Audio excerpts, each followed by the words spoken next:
നന്ദനെ full വണ്ടി കിടന്നു അങ്ങനെ കുറെ പരിപാടി. കറക്റ്റ് 3 മണിക്ക് എത്താൻ ഇതിലോ വന്നത്. അത് കുറച്ചേരം മുന്നേ. അപ്പോൾ ഇനി റിസപ്ഷൻ ഉണ്ടാവുള്ളൂ. ഇപ്പൊ കാണണേ. ഹാപ്പി ജേണി സൈൻ അപ്പ് ലൈനുണ്ട്. അത് ഡൗൺലോഡ് ചെയ്ത് തന്നെ കാണണം.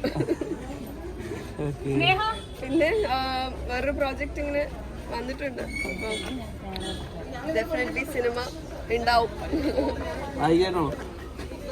ഒന്നും പറയില്ല, എല്ലാം സസ്പെൻസ് ആണ്.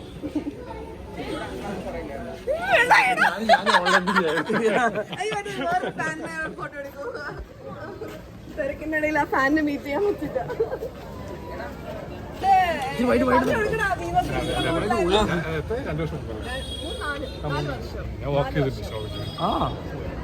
അടിപൊളി. അന്ന് പിന്നെ ഇത്ര ഹൈറ്റ് ഒന്നും ഇല്ലായിരുന്നു, എനിക്ക് കുറച്ചുകൂടെ ഹൈറ്റ് കൂടുതലുണ്ടായിരുന്നു. പയ്യൻ ഇപ്പൊ ഭയങ്കര തിളങ്ങിക്കല്ലേ.